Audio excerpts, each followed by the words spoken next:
নমস্কার বন্ধুরা, আজ আমার মা আপনাদের জন্য নিয়ে এসেছে একটা খুব প্রিয় বাঙালির রান্না, এঁচোড় চিংড়ি।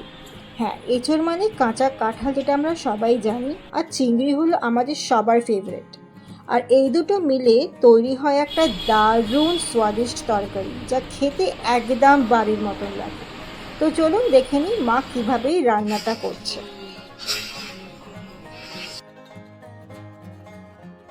প্রথমে মা এঁচড়গুলোকে হালকা নুন হলুদ দিয়ে কড়াতে সেদ্ধ করে নিয়েছিল। এবার আমি দিচ্ছি নুনটা আর দেবো একটু হলুদ। ব্যাস, এটা দিয়ে ততক্ষণ সেদ্ধ হোক। সেদ্ধ হলে আমি রান্নাটা আরম্ভ করব। আমার এঁচড়টা আর আলুটা সেদ্ধ হয়ে গেছে জানেন।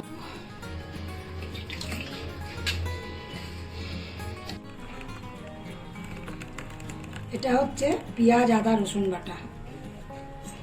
কড়াতে দিলাম প্রথমে সর্ষের তেল, জিরে, গোটা জিরে দিলাম,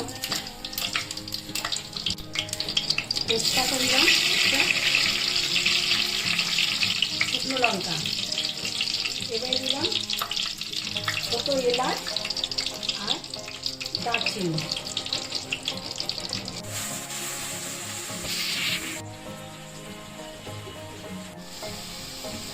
এবার আমি দিচ্ছি চিংড়ি মাছগুলো ভেজে নিচ্ছি।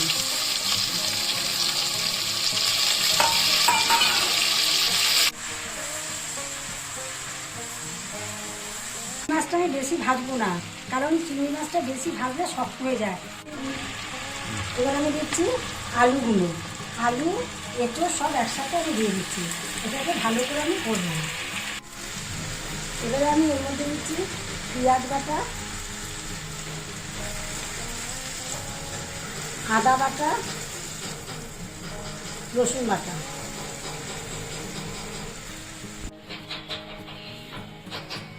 এবারে আমি সব রকমের মশলাগুলো ওর মধ্যে দিয়ে দিচ্ছি। প্রথমে দিচ্ছি আমি হলুদ গুঁড়ো, তারপরে দিচ্ছি একটু নুনটা দিয়ে দিলাম, জিরে গুঁড়ো,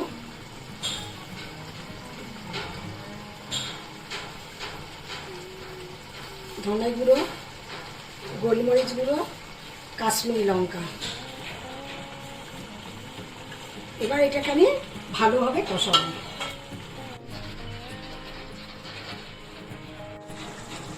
এবারে আমি একটু এর সাথে মিষ্টি পরিমাণ অনুযায়ী, যে যেরকম মিষ্টি খান সে সেরকমভাবে চিনি দেবেন। এটা আমার কষাতে 10-15 মিনিট লাগবে। ভালো করে রান্নাটা না কষলে হবে না। যখন আমার তেলটা ভেসে উঠবে তখন আমার কষানোটা হয়ে যাবে।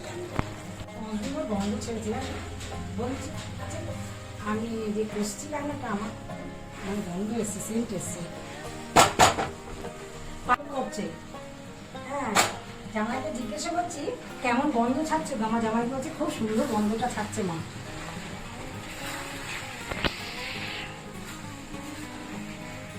গরম জল মশলার কারণ হচ্ছে যে আমি যে এঁচড়টার মধ্যে আমি দেবো, তাহলে কি হবে, তাড়াতাড়ি ফুটে হয়ে যাবে, ভালো সেদ্ধ হয়ে যাবে। এবার আমি এর মধ্যে গরম জলটা করে ঢেলে দিচ্ছি, পরিমাণ মতো দেবো।